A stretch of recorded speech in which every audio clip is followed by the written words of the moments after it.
Subscribe करिए हमारे channel target UP TET CTET को और बेल आइकन को दबाइए। हेलो फ्रेंड्स, मैं रेनू स्वागत करती हूँ आप सभी भावी अध्यापक एवं अध्यापिकाओं का आपके अपने channel target UP TET CTET में। दोस्तों, आज की इस वीडियो में हम आपके डीएलएड 4th सेमेस्टर के इंग्लिश सब्जेक्ट के पवन सीरीज के most important objective type questions को सॉल्व करने वाले हैं। और दोस्तों, इसी पूरी एक वीडियो में आपका पूरे का पूरा ये पवन सीरीज के जितने भी क्वेश्चन दिए हुए हैं ऑब्जेक्टिव सारे खत्म हो जाएंगे। सारे क्वेश्चंस को मैं एक्सप्लेन करके आराम से आपको पढ़ाऊंगी, सभी के सभी आपको समझ में भी आएंगे और सभी आसानी से आप लोग अच्छे से एग्जाम में भी जितने भी क्वेश्चंस इसमें से मिलेंगे आप सभी को बहुत इजीली कर लोगे। और दोस्तों, मैं एक चीज और बता दूं आप लोगों को कि मैंने आपकी क्लासेस भी ली हैं, आप लोगों को पता भी है, हर एक विषय को हैंड रिटेन नोट्स में मैंने पढ़ाया है, तो आप लोग क्लासेस भी अटेंड कर लीजिए इंग्लिश की, अगर वाकई में इंग्लिश में आप बहुत अच्छा स्कोर करना चाहते हैं। राजन सीरीज के क्वेश्चंस ऑलरेडी मैंने सॉल्व करा दिए हैं, पवन सीरीज भी मैं खत्म करा दे रही हूँ। आप लोग के हर एक विषय के पवन सीरीज राजन सीरीज की वीडियोस मिल जाएंगी चैनल पर, और हर एक विषय की क्लासेस तो आपको मिल ही जाएंगी। तो चलिए अब यहाँ पर हम ऑब्जेक्टिव टाइप क्वेश्चंस को देख लेते हैं। पहला क्वेश्चन है, the communicative approach is a controversy reading system, learner centred, both A and B या नन ऑफ दिस। दोस्तों, जो कम्युनिकेटिव अप्रोच है इसमें मुख्य रूप से बच्चों के प्रोनाउंसिएशन पर बच्चों को पूरी छूट दी जाती है कि वह खुद से भाषा को सीख पाए, उन्हें बोलने का पूरा मौका दिया जाता है। तो यह बच्चों के ऊपर यानी कि लर्नर सेंटर होती है। जैसे आज की जो शिक्षा है उसे हम क्या कहते हैं, बाल केंद्रित कहते हैं ना। तो बच्चे ही तो सीख रहे हैं, तो यहाँ पर सीखने वालों पर ही पूरा फोकस होता है, जिस तरीके से बच्चे सीख पाए उस तरीके से सीखें। और रीडिंग सिस्टम के क्या है, ये अगेंस्ट है, इसमें बोलने पर जोर दिया जाता है, रीडिंग पर कम बोलने पर ज्यादा। तो इसीलिए ऑप्शन सी जो है बोथ ए एंड बी ये राइट आंसर हो जाएगा। क्वेश्चन नंबर 2 है, methods and approaches of teaching English is grammar translation method, direct method, communicative approach या फिर ऑल ऑफ दीज। ये सभी मेथड और अप्रोचेस है इंग्लिश टीचिंग के, तो ऑप्शन डी जो है ये बिल्कुल सही हो जाएगा। क्वेश्चन नंबर 3 है, ट्रांसलेशन इन एनी शेप और form is banished from the classroom including the use of mother tongue and of the bilingual dictionary. Who say this statement? यह स्टेटमेंट किसने दिया है? जॉन कीट्स ने, मेंसन एंड पटेल ने, Robert Pierre ने या फिर none of these. Right answer है मेंसन एंड पटेल ने। क्वेश्चन नंबर 4 है, comprehension simply means understanding written page. Comprehension का मतलब क्या होता है, जो अपठित गद्यांश या अपठित पद्यांश आपको मिलता है उसमें जो लिखा होता है वो आपको अंडरस्टैंड करना होता है, आपको समझना होता है। और एक्सप्लेनिंग रिटन पेज, और उसको एक्सप्लेन भी करना होता है कि क्या आपने पढ़ा, क्या आपने समझा, कितने सारे क्वेश्चन होते हैं उनका आंसर भी करना होता है। तो ऑप्शन सी जो दिया है बोथ ए एंड बी ये राइट आंसर हो जाएगा। क्वेश्चन नंबर 5 है, communicative approach improve your writing skill, lecture skills, pronunciation skills या नन ऑफ दिस। तो कम्युनिकेटिव स्किल या कम्युनिकेटिव अप्रोच जो होता है ये क्या करता है, ये पूरी छूट देता है आपको बोलने का। तो जब आप किसी भी भाषा को बार बार बोलोगे तो उसका क्या होगा, प्रोनाउंसिएशन बहुत सही निकलेगा। तो ऑप्शन सी जो है प्रोनाउंसिएशन स्किल ये आपकी बहुत अच्छी हो जाएगी, इंप्रूव हो जाएगी। तो ऑप्शन सी सही हो जाएगा। क्वेश्चन नंबर 6 है, subordinate classes are adjective class, adverb class, noun class या ऑल ऑफ दिस।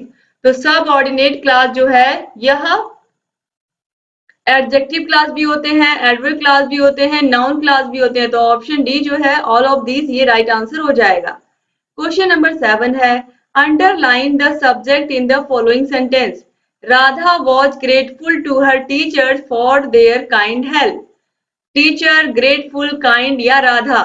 तो राधा क्या है, ग्रेटफुल है, यानी कि कृतज्ञता व्यक्त कर रही है अपने टीचर्स को कि उन्होंने उसकी हेल्प की। तो देखिए यहाँ पर राधा जो है ये क्या है, नाउन है। तो यहाँ पर पूछा क्या है, सब्जेक्ट। तो सब्जेक्ट यहाँ पर देखिए राधा ही है, तो ऑप्शन डी जो है राधा ये राइट आंसर हो जाएगा। राधा की तो बात हो रही है। क्वेश्चन नंबर 8 है, adverb classes are time, place, purpose या ऑल ऑफ दिस। तो जो एडवर्ब क्लॉज होते हैं वो टाइम, प्लेस, पर्पस इन सबको ध्यान में रख करके होते हैं, तो ऑप्शन डी जो है ये सही हो जाएगा। क्वेश्चन नंबर 9 है find the noun following sentence. इसमें नाउन क्या है? The boy is jumping. तो क्या है? द बॉय, बॉय क्या है? लड़का, और ये क्या है? नाउन है, तो ऑप्शन सी जो है बॉय ये राइट आंसर हो जाएगा। क्वेश्चन नंबर 10 है how many nouns in the following sentence. Agra lies on the bank of the Yamuna. तो आगरा यह नाम है किसी सिटी का, यमुना यह नाम है किसी नदी का, तो ये दोनों प्रॉपर नाउन हो गए। और यहाँ पर बैंक ये किनारा, इसका मतलब किनारा होता है, ये हो गया कॉमन नाउन। तो यहाँ पर देखिए ये 3 नाउन है, तो ऑप्शन ए जो है ये बिल्कुल सही हो जाएगा, 3 नाउन। क्वेश्चन नंबर 11 है which of the following completes the sentence? No buses and taxis were running dash the road at, in, off या on। तो on सही हो जाएगा। No buses and taxis were running on the road, यानी कि ना तो बस चल रही थी ना टैक्सी चल रही थी रोड पर। क्वेश्चन नंबर 12 है which of the following completes the sentence? The thieves saw the policeman and dash away। तो चोर जैसे ही पुलिस को देखेगा वो क्या करेगा? भागेगा।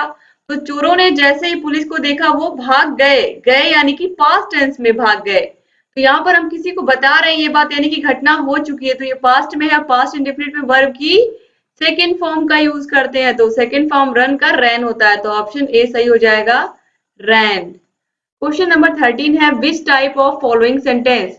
I have found the book that I had lost.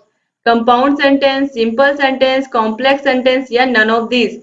तो विच type of following sentence? I have found the book that I had lost. दोस्तों ये है कॉम्प्लेक्स सेंटेंस, ऑप्शन सी जो है ये सही हो जाएगा। क्वेश्चन नंबर 14 है underline the adjective in the following sentence. The Rajdhani express is a fast train. तो ट्रेन क्या है? नाउन है, और इसके पहले देखिए फास्ट यानी कि तेज। तो ट्रेन कैसी है? बहुत तेज है, तो ट्रेन की विशेषता बता रहा है। और जो शब्द किसी नाउन या प्रोनाउन की विशेषता बताते हैं वही क्या होते हैं? एडजेक्टिव होते हैं। तो ऑप्शन यहाँ पर देखिए ऑप्शन बी जो है फास्ट ये राइट आंसर हो जाएगा। क्वेश्चन नंबर 15 है underline the adjective in the following sentence. Agra is a large comma noisy city.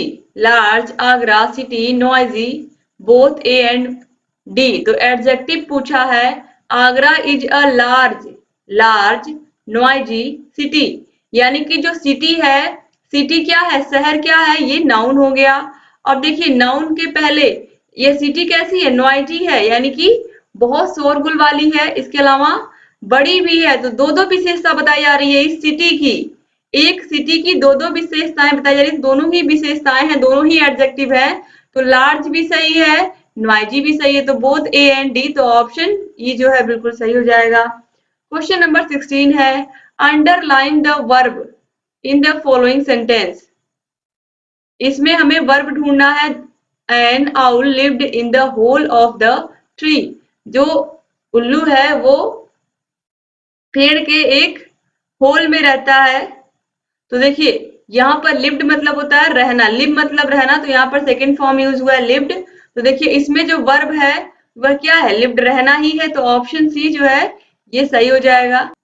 Question number 17 है underline the verb, underline the verb in the following sentence. The king had a dream last night.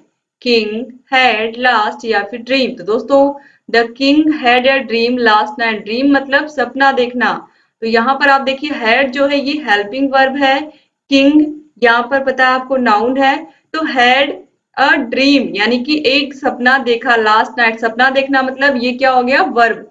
तो option D जो है ये सही होगा। और had क्या है? ये हेल्पिंग वर्ब है, मेन वर्ब यहाँ पर अ ड्रीम ही है, तो ऑप्शन डी सही हो जाएगा। क्वेश्चन नंबर 18 है we can proved that the earth is round. Which type of given sentence is? Compound sentence, simple sentence, complex sentence या mix sentence. We can prove that the earth is round, हम ये prove कर सकते हैं कि जो पृथ्वी है वो गोल है, तो ऑप्शन सी जो है कॉम्प्लेक्स सेंटेंस ये बिल्कुल राइट आंसर होगा। क्वेश्चन नंबर 19 है how many types of tenses. Tense 3 प्रकार के होते हैं, प्रेजेंट टेंस, पास्ट टेंस और फ्यूचर टेंस, तो ऑप्शन डी सही हो जाएगा। क्वेश्चन नंबर 20 है how many types of present tense. तो प्रेजेंट टेंस के कितने प्रकार होते हैं? 4 प्रकार। Present indefinite tense, present continuous tense, present perfect tense और प्रेजेंट परफेक्ट कंटिन्यूअस टेंस। तो ऑप्शन यहाँ पर जो बी है ये सही हो जाएगा। क्वेश्चन नंबर 21 है, how many types of future tense. Future tense के भी 4 प्रकार होते हैं, future indefinite, future continuous, future perfect और फ्यूचर परफेक्ट कॉन्टिन्यूअस। तो ऑप्शन ए जो है ये सही हो जाएगा। क्वेश्चन नंबर 22 है, past tense is divided into past indefinite tense, past continuous tense, past perfect tense. तो ऑप्शन डी जो है ऑल ऑफ दिस ये राइट आंसर हो जाएगा। इसके अलावा पास्ट परफेक्ट कॉन्टिन्यूअस टेंस भी। क्वेश्चन नंबर 23 है, future tense is divided into simple future tense, future continuous tense, future perfect tense या फ्यूचर परफेक्ट कंटिन्यूअस टेंस भी। तो ये 4 होते हैं, तो यहाँ पर भी ऑप्शन डी जो है ऑल ऑफ दीज ये सही हो जाएगा। क्वेश्चन नंबर 24 है, how many kinds of preposition. तो प्रीपोजिशन 5 प्रकार के होते हैं, आपकी बुक के अकॉर्डिंग याद रखिएगा। क्वेश्चन नंबर 25 है, some general preposition are at, on, in, for, from, above, upon, under, through. इसके अलावा in, before, after, since, for, ये सब क्या है, प्रीपोजिशन है। तो ऑप्शन डी जो है सही हो जाएगा। प्रीपोजिशन चैप्टर मैंने बहुत अच्छे से पढ़ाया है, कंजक्शन भी अच्छे से पढ़ाया है, टेंस भी पूरा बहुत विस्तार से पढ़ाया है। क्वेश्चन नंबर 26 अब देखेंगे। आप सभी वीडियोस को देखिए, डिस्क्रिप्शन बॉक्स, कमेंट बॉक्स में 8 के 8 विषयों की लिंक आपको मिल जाएगी। क्वेश्चन नंबर 26 है, how many kinds of conjunctions, 2, 1, 3 या फिर 4। तो कंजक्शन कितने प्रकार के होते हैं। तो कंजक्शन 2 प्रकार के होते हैं, सबऑर्डिनेट कंजक्शन और कोऑर्डिनेट कंजक्शन। और जो कोऑर्डिनेट कंजक्शन है वो 4 प्रकार का होता है, cumulative conjunction, alternative conjunction, adversative conjunction और इलेटिव कंजक्शन। तो यहाँ पर आप देखिए how many kinds of conjunction, तो 2 सही होगा। क्वेश्चन नंबर 27 है, kinds of coordinating conjunction are cumulative, alternative, adversative या ऑल ऑफ दीज। इसके अलावा इलेटिव भी होता है, तो ऑप्शन डी जो है ये सही हो जाएगा। क्वेश्चन नंबर 28 है, kinds of subordinative conjunction are time, purpose, conditions या ऑल ऑफ देम। तो राइट आंसर है option D, all of them. Question number 29 है, some common subordinating conjunction are as long as, although, as if या all of this. तो right answer है all of this.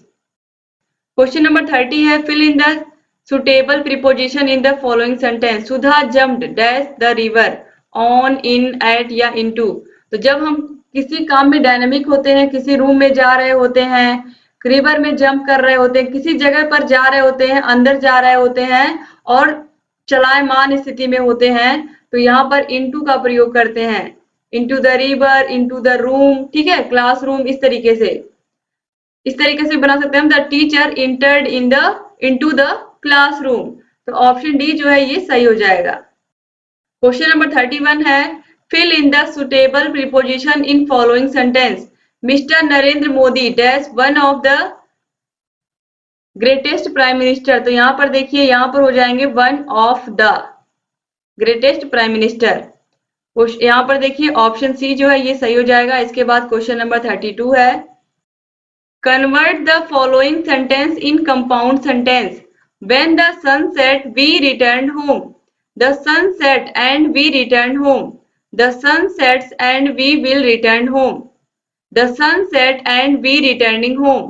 The sun sets and we returned home. Right answer है the sun set and we returned home. सूर्य अस्त हुआ और हम घर को लौट गए। ऑप्शन ए जो है ये बिल्कुल सही है। तो ये देखिए यहाँ पर कंपाउंड सेंटेंस था। क्वेश्चन नंबर 33 है, fill the preposition of following sentence. यहाँ पर हमें एक प्रीपोजिशन फिल करना है, suitable preposition. I shall come dash an hour, यानी कि मैं 1 घंटे में आ जाऊंगा। तो ऑप्शन सी जो है इन एन आवर, ये सही जाएगा। I shall come in an hour. Question number 34 है, the train was passing dash a tunnel. The train was passing, the bus was passing, the car was passing. यहाँ पर tunnel के बीच से कोई चीज गुजर रही है तो वो हो जाएगा थ्रो। वहां पर क्या भरेंगे हम, थ्रो। यहाँ पर ऑप्शन बी जो है थ्रो, ये राइट आंसर हो जाएगा। क्वेश्चन नंबर 35 है, he is not eligible dash the post. वह इस पोस्ट के लिए एलिजिबल नहीं है, तो के लिए यानी कि फॉर। तो ऑप्शन सी जो है फॉर, ये राइट आंसर हो जाएगा। क्वेश्चन नंबर 36 है, fill in the blanks in the following sentence with appropriate coordinating conjunction. He is very poor dash he is happy as well as for yet या neither. Right answer है option C yet. He is very poor yet he is happy, comma लगाकर। ये most important topic है, बहुत बार exam में पूछा गया आप लोगों के। क्वेश्चन नंबर 37 है fill in the blanks in the following sentence with appropriate subordinating conjunction. The book is more interesting than that. Before, as, if या then, तो यहाँ पर then हम भरेंगे, यानी कि यह बुक उस बुक से ज्यादा इंटरेस्टिंग है। क्वेश्चन नंबर 38 है a good plan for a picture composition of this kind would be introduction, body of the composition, conclusion या ऑल ऑफ दिस। तो यहाँ पर दोस्तों ऑप्शन डी आप लोगों ने लगा लिया ना, देन। इसके बाद क्वेश्चन नंबर 38 है a good plan for a picture composition of this kind would be introduction, body of the composition या कंक्लूजन। तो यहाँ पर आप देखिए पिक्चर कंपोजिशन यानी कि आपको ढेर सारे पिक्चर्स दी गई हैं, उससे एक कहानी बनानी है, तो उसमें इंट्रोडक्शन भी आपको देना होगा, उसमें कंपोजिशन भी देना होगा और उसका कंक्लूजन भी देना होगा कि आपको उस कहानी से शिक्षा क्या मिली। तो ऑप्शन डी जो है ऑल ऑफ दिस, ये राइट आंसर हो जाएगा। क्वेश्चन नंबर 39 है how many types of letter, letter कितने प्रकार के होते हैं, पत्र कितने प्रकार के, दो प्रकार के, औपचारिक और अनौपचारिक, यानी कि formal letters and informal letter. Option A जो है बिल्कुल सही हो जाएगा। क्वेश्चन नंबर 40 है what are the contents of good letter, तो गुड लेटर में क्या क्या चीजें होती है, हेडिंग होती है, ग्रीटिंग होता है, बॉडी ऑफ लेटर होता है। तो ऑप्शन डी जो है ऑल ऑफ दिस, ये राइट आंसर हो जाएगा। क्वेश्चन नंबर 41 है Who will say to teach we must use experience already gained as a starting point of our work? Rayburn, R-Y यहाँ पर रहेगा, Winning and winning, Lester B stands या none of them। दोस्तों यहाँ पर कहा गया है कि हम कोई भी चीज पढ़ाते हैं, कोई भी टॉपिक नया पढ़ाते हैं, तो हमारा जो एक्सपीरियंस है वो बहुत काम आता है किसी भी काम में। तो यहाँ पर देखिए ऑप्शन ए जो है रायबर्न, ये राइट आंसर हो जाएगा।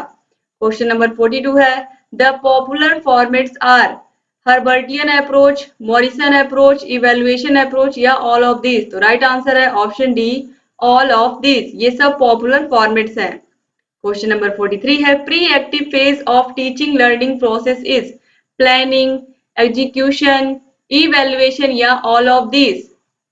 तो राइट आंसर है option D all of these, ये बिल्कुल राइट आंसर है। Pre-active phase of teaching learning process is planning, execution, evaluation। Question number 44 है translation cum grammar method is also known as, translation cum grammar method is also known as classical method, competitive method, analytical method या scientific method। Right answer है classical method. Translation cum grammar method को हम classical method के नाम से भी जानते हैं और डायरेक्ट मेथड को नेचुरल मेथड के नाम से जानते हैं, तो याद रखिएगा ये आप लोग। क्वेश्चन नंबर 45 है the origin of direct method is England, France, Italy या अमेरिका। राइट आंसर है फ्रांस। क्वेश्चन नंबर 46 है which of the following completes the sentence hardly had I reached the station dash the train left. तो यहाँ पर दोस्तों यहाँ पर options में एज, देन, व्हेन या इफ क्या भरेंगे, तो यहाँ पर हम भरेंगे हार्डली लगा है, तो यहाँ पर आप देखिए हम व्हेन का प्रयोग करेंगे। Hardly had I reach the station when the train left. Question number 47 है frame verb from the word possession. तो पोजेशन का वर्ब क्या होगा, तो राइट आंसर दोस्तों यहाँ पर है ऑप्शन डी पोजेसेस होगा, ठीक है। क्वेश्चन नंबर 48 है choose the correct word to complete the following, one must do dash duty. 2016 में पूछा गया है ये सब क्वेश्चन, आप देखिए वंस, हिज, हर या फिर अवर। तो वन के साथ वंस आता है, याद रखिएगा। One should, one must do one's duty. Question number 49 है the substitution table method was adopted by doctor West, H E Palmer, C J Dodson या फिर J O Jespersen. Right answer है एच ई पाल्मर। 2017 में पूछा गया है। Question number 50 है language learning start from, किसी भी भाषा को जब हम सीखते हैं तो सबसे पहले जो सीखने का, जो आपको पता है जो सीखने के शैक्षिक कौशल होते हैं जिन्हें हम भाषा कौशल कहते हैं, किसी भी भाषा को सीखने के सुबोपली, तो सुनना, बोलना, पढ़ना, लिखना, तो सबसे पहले सुनने से स्टार्ट होता है, तो ऑप्शन सी जो है ये सही हो जाएगा। क्वेश्चन नंबर 51 है phonetics is the science of, phonetics क्या है? साइंस ऑफ साउंड से है, और ये बहुत बार एग्जाम में पूछा गया है। ऑप्शन सी जो है बिल्कुल सही हो जाएगा। देखिए 2017 में ये क्वेश्चन पूछे गए हैं। क्वेश्चन नंबर 52 है adjective of success is. Adjective, success का एडजेक्टिव क्या है? तो सक्सेस का एडजेक्टिव होता है सक्सेसफुल। जैसे कि Shyam is a successful man, तो मैन क्या है? नाउन, और नाउन या प्रोनाउन की विशेषता बताने वाले शब्दों को क्या कहते हैं? हम एडजेक्टिव कहते हैं। क्वेश्चन नंबर 53 है complete the following sentence dash knowledge is dangerous thing.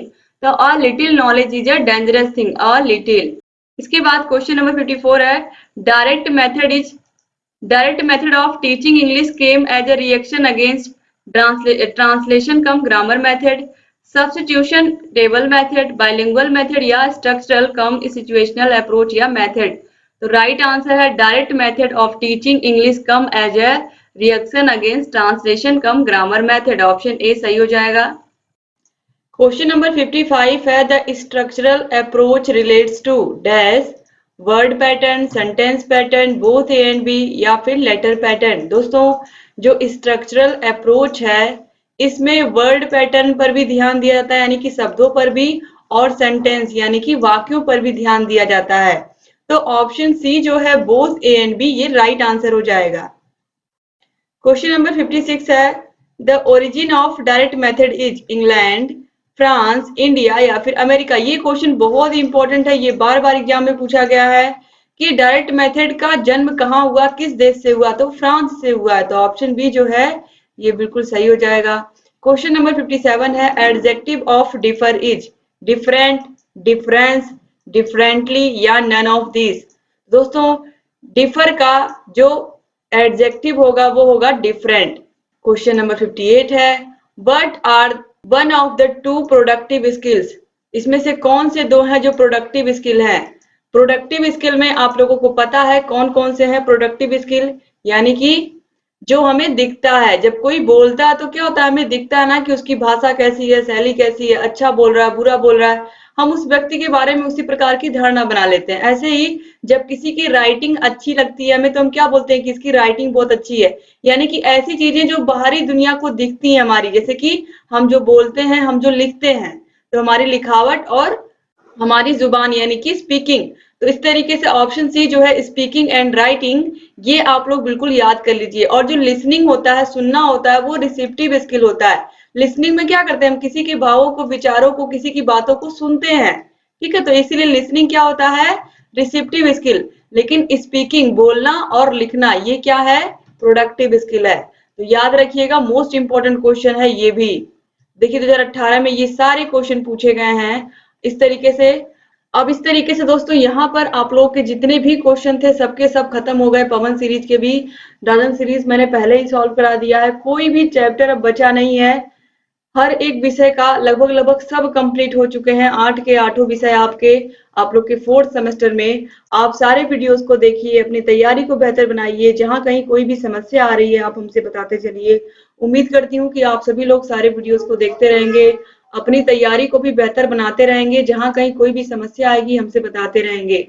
8 के 8 विषयों की वीडियोस आपको डिस्क्रिप्शन बॉक्स और कमेंट बॉक्स में मिल जाएंगी। अगर आपको 8 विषयों की पीडीएफ चाहिए और पवन सीरीज और राजन सीरीज की भी पीडीएफ चाहिए, तो आप लोग हमारे app target UP TET CTET app को डाउनलोड कर लीजिए। ऐप की लिंक डिस्क्रिप्शन बॉक्स और कमेंट बॉक्स में मिल जाएगी। और जहां कहीं कोई भी समस्या आ रही है आप हमसे बता सकते हैं। दोस्तों ऐप को डाउनलोड करने के बाद आपको बहुत सारी सुविधाएं मिलने वाली हैं। सिर्फ और सिर्फ केवल वीडियोस ही नहीं, बल्कि हर एक विषय का चैप्टर वाइज वहां पर टेस्ट मिलता है। इसके अलावा हर एक विषय की पीडीएफ के साथ साथ पूरी की पूरी राजन सीरीज, यानी कि सारे विषयों की राजन सीरीज की पीडीएफ, सारे विषयों की पवन सीरीज की पीडीएफ, पूरी की पूरी पीडीएफ, उसमें बहुविकल्पी, अति लघुत्तरी और लघुत्तरी क्वेश्चंस भी मिलेंगे। तो अलग से आपको सीरीज भी खरीदने की जरूरत नहीं है। तो इस तरीके से आप अपने सारे विषयों की तैयारी बेहतर कर सकते हैं ऐप के साथ। तो ऐप को जरूर डाउनलोड करिए। और अगर दिक्कत आ रही है ऐप को डाउनलोड करने में, तो आप कमेंट कर सकते हैं, वीडियो के नीचे आपके कमेंट का रिप्लाई भी देंगे और हम आपको बताएंगे भी कैसे डाउनलोड कर सकते हैं। तो उम्मीद करती हूँ कि आप ऐसे चैनल से बने रहेंगे, सारे वीडियोस को देखते रहेंगे और जहां कहीं कोई भी समस्या आएगी हमसे बताते रहेंगे। यहाँ ऊपर आई बटन पर भी क्लिक करके आप सभी वीडियोस को देख सकते हैं।